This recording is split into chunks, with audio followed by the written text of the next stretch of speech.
আসসালামু আলাইকুম ওরহমতুল্লাহ। প্রিয় দর্শক, দাজ্জাল এই একটি নাম শুনলেই মুমিন হৃদয়ে অজানা আতঙ্কের সৃষ্টি হয়। কিন্তু আপনারা কি জানেন কিয়ামতের এই ভয়ঙ্কর ফিতনার জন্মের সময় ঠিক কী ঘটেছিল? তার পিতামাতা আসলে কে ছিলেন? তারা কি সাধারণ মানুষ ছিলেন নাকি জিন বা শয়তানের কোনো অংশ? শিশু বয়সে দাজ্জাল এমন কিছু আচরণ করত যা শুনলে আপনার গায়ের লোম দাঁড়িয়ে যাবে। তার জন্মের পর তার মা কিভাবে মারা গিয়েছিলেন সে এক অদ্ভুত ইতিহাস। একদিন আমাদের প্রিয় নবী হজরত মুহাম্মদ সাল্লাল্লাহু আলাইহি ওয়াসাল্লাম মসজিদে নববীতে মিম্বরে দাঁড়িয়ে সাহাবীদের উদ্দেশ্যে এক রহস্যময় কথা বললেন। তিনি ৩ বার উচ্চারণ করলেন, আজ কি মুক্তির দিন, আজ কি মুক্তির দিন, আজ কি মুক্তির দিন। সাহাবীরা ভয়ে স্তব্ধ হয়ে গেলেন। কি এই মুক্তির দিন? কেনই বা রাসূল সাল্লাল্লাহু আলাইহি ওয়াসাল্লাম এই কথাটি ৩ বার বললেন? আজকের ভিডিওতে আমরা দাজ্জালের জন্ম থেকে শুরু করে তার মৃত্যু পর্যন্ত এমন কিছু লোমহর্ষক তথ্য জানাবো যা হয়তো আপনি আগে কখনো এভাবে শোনেননি। তাই অনুরোধ থাকবে ইতিহাসের এই গুরুত্বপূর্ণ অধ্যায়টি জানতে ভিডিওটি শেষ পর্যন্ত আমাদের সাথেই থাকুন। প্রিয় বন্ধুরা, পৃথিবী সৃষ্টির পর থেকে কিয়ামত পর্যন্ত দাজ্জালের ফিতনার চেয়ে বড় এবং ভয়ঙ্কর কোনো বিপদ আর আসবে না। তাই হজরত আদম আলাইহিস সালাম থেকে শুরু করে শেষ নবী পর্যন্ত আল্লাহর পাঠানো প্রত্যেক নবী তাদের উম্মতদের এই একচোখা প্রতারক সম্পর্কে সাবধান করে গেছেন। বিশ্বনবী সাল্লাল্লাহু আলাইহি সাল্লাম আমাদের স্পষ্টভাবে জানিয়ে দিয়েছেন, আল্লাহ এমন কোনো নবী পাঠাননি যিনি তার জাতিকে মিথ্যাবাদী দাজ্জাল সম্পর্কে সতর্ক করেননি। তিনি দাজ্জালের একটি বিশেষ শারীরিক বৈশিষ্ট্যের কথা উল্লেখ করে বলেন, মনে রেখো, দাজ্জাল হবে একচোখা, আর তোমাদের মহান রব একচোখা নন। তার 2 চোখের মাঝখানে কপালে স্পষ্ট অক্ষরে লেখা থাকবে কাফির বা অবিশ্বাসী। আশ্চর্যের বিষয় হল এই লেখাটি পৃথিবীর প্রত্যেক মুমিন ব্যক্তি পড়তে পারবেন, সে শিক্ষিত হোক বা অশিক্ষিত। নবীজি সাল্লাল্লাহু আলাইহি সাল্লাম আরও জানান, এই মহা ফিতনাবাজ দাজ্জাল পৃথিবীতে মোট 40 দিন অবস্থান করবে। কিন্তু এই 40 দিন আমাদের সাধারণ দিনের মতো হবে না।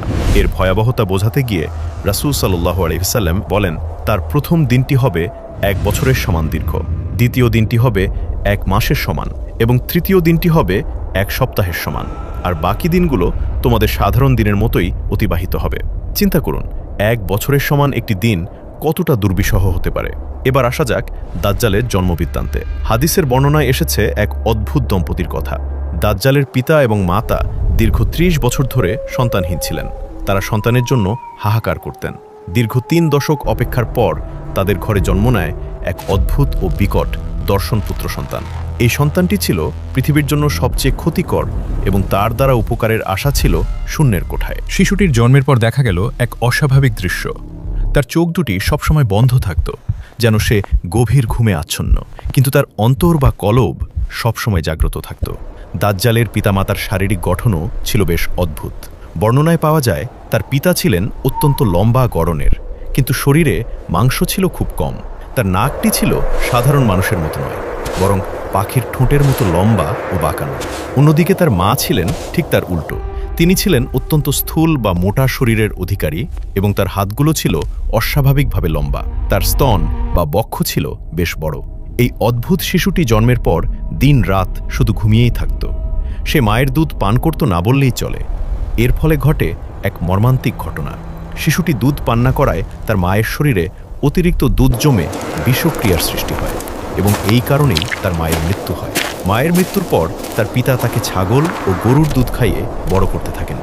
সবচেয়ে অবাক করা বিষয় হলো দাজ্জাল এতটাই নিথর হয়ে ঘুমিয়ে থাকত যে তার পিতা মাঝে মাঝে সন্দেহ করতেন সে কি আদৌ বেঁচে আছে নাকি মারা গেছে। নিশ্চিত হওয়ার জন্য তিনি শিশুটির বুকের কাছে কান পেতে হৃদস্পন্দন পরীক্ষা করতেন। নবীজি যথার্থই বলেছেন, তার চোখ ঘুমাবে কিন্তু তার অন্তর কখনো ঘুমাবে না।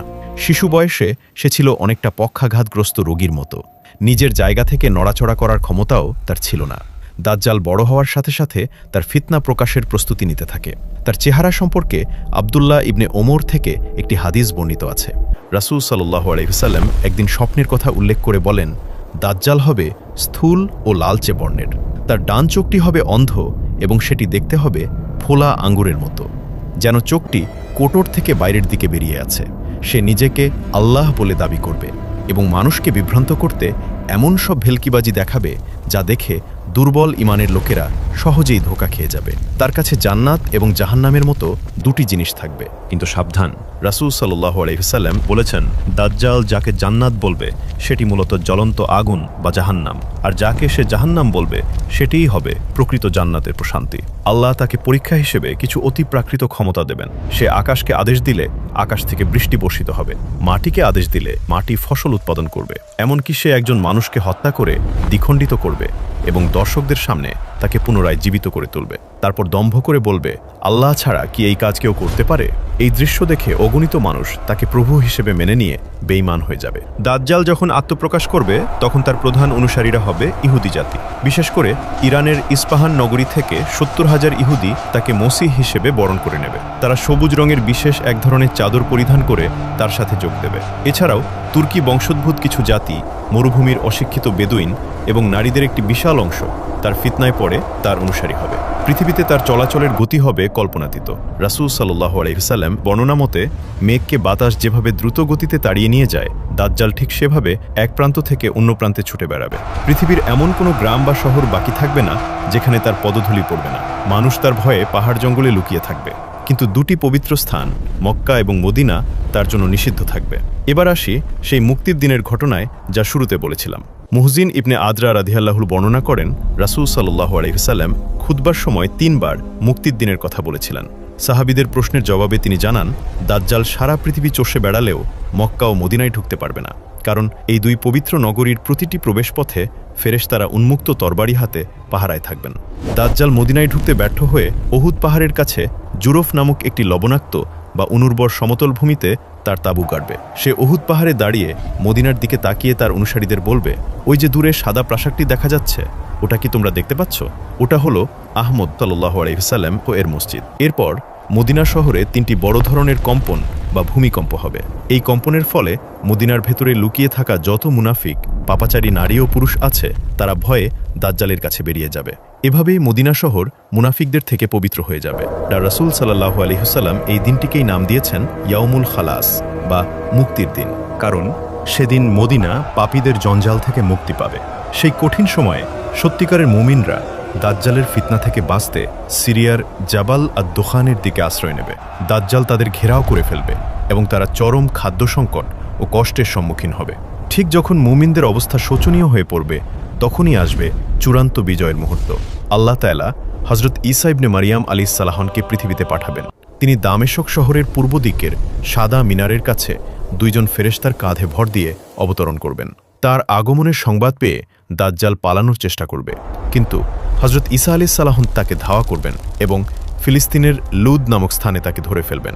সেখানেই আল্লাহর নবী ঈসা আলাইহিস সালামের হাতে মিথ্যাবাদী দাজ্জাল নিহত হবে এবং তার ফিতনার চিরসমাপ্তি ঘটবে।